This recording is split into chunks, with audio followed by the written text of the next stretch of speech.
buenas tardes, queridos oyentes, una vez más acompañándolos en nuestro noticiero de preferencia QTS. En el día de hoy vamos a hablar de un tema súper interesante, que este tema contiene todo lo de la toxicidad de metales pesados y disolventes, como el benceno, el sileno, el tolueno y el formaldehído. Esta vez hicimos una metodología diferente, que fue preguntarle a unos docentes, a un grupo de docentes de la Universidad Antonio José Camacho, que nos explicaran un poco sobre este tema. Entonces, unas preguntas puntuales que les hicimos fue estas. Esquematice cómo se distribuyen de manera natural en el ambiente los metales y disolventes orgánicos. Entonces ellos, muy juiciosos, nos mostraron unas imágenes que nos aportaron a resolver esta pregunta.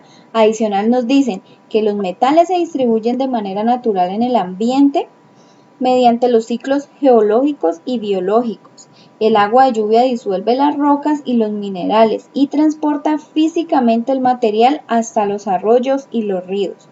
Entonces aquí depositando y sustrayendo constituyentes del terreno adyacente y finalmente transportando estas sustancias hasta el océano, donde precipitan en forma de sedimento o ascienden hasta el agua de lluvia para ser trasladadas hacia otros lugares de la tierra. Muy interesante, ¿cierto? Entonces nos dice también que los ciclos biológicos abarcan la bioconcentración por parte de las plantas y de los animales, así como la incorporación de las cadenas alimenticias.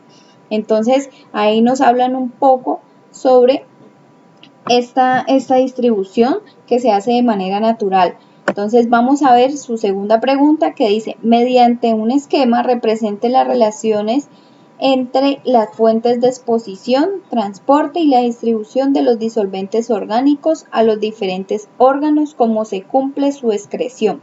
Bueno, entonces nos dicen que estas relaciones entre las fuentes de exposición, el transporte y la distribución hacia los diferentes órganos y vías excretoras se da a través de la definición más exacta de dosis, la cual es dada por la cantidad de metal que está presente en las células de los órganos y manifiesta un efecto tóxico. Esto depende del tiempo de retención en cada tejido. Los resultados pueden reflejar una exposición reciente o una exposición más prolongada o antigua. Entonces, ahorita yo los voy a dejar con mi compañera, que ella les va a explicar la parte de... Ahora bien, continuaremos con la pregunta: ¿cuáles pesticidas son más utilizados en nuestro medio? Entonces, los más utilizados por el medio son los siguientes: compuestos organofosforados, Curacrol, Lorsban, compuestos de ditiocarbonatos, compuestos piretroides, que son de uso insecticida, compuestos carbamatos, furadán, de uso insecticida, compuesto cloronitrilo, asimismo el clordano, DDT, dieltrin, endrin, heptacloro, hexaclorobenceno, mires y toxafeno. A la siguiente pregunta de qué son compuestos organoclorados y cómo es su mecanismo de acción, pues en esto podemos indicar que son sustancias químicas eficaces, baratas y esenciales para la agricultura, la silvicultura y la salud pública. Su escasa volatilidad, su estabilidad química, su elevada liposolubilidad y la lentitud de su degradación contribuyen a la permanencia de los organoclorados en el ambiente, la bioconcentración o bioamplificación en la cadena alimenticia y a la adquisición de una carga corporal biológicamente activa en niveles tróficos superiores. Estos organoclorados se utilizan de forma continua en los países tropicales en vías de desarrollo y su mecanismo de acción es a nivel del sistema nervioso.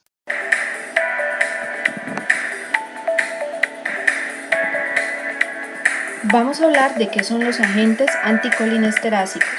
La acetilcolinesterasa termina la acción de la acetilcolina en las uniones de las diversas terminaciones nerviosas colinérgicas con sus órganos efectores o sitios postsinápticos.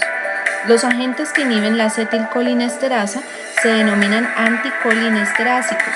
Hacen que la acetilcolina se acumule en la proximidad de las terminaciones nerviosas colinérgicas y por tanto ejercen efectos equivalentes a la estimulación excesiva de los receptores colinérgicos por todo el sistema nervioso central y el sistema nervioso periférico.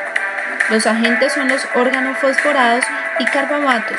Los insecticidas organofosforados o del grupo carbamato ejercen sus efectos tóxicos a través de la inhibición de la acetilcolinesterasa, la enzima responsable de descomponer y extinguir la actividad biológica del neurotransmisor acetilcolina.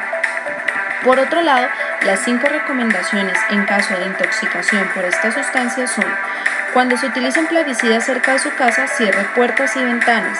No utilicen envases vacíos de plaguicidas con ningún fin. La ropa usada en el trabajo con plaguicidas debe lavarse separadamente del resto de la ropa. Si el químico entra por vía oral o visual, se debe enjuagar con abundante agua. O si la persona tuvo inhalación del químico, se deberá retirar del lugar contaminado y llevarlo a un lugar con flujo de aire fresco. También es necesario que tengamos nuestras sustancias debidamente etiquetadas. Con esto le damos fin a nuestro reportaje. Esperamos haya sido de gran interés. Que tengan un feliz día. Hasta luego.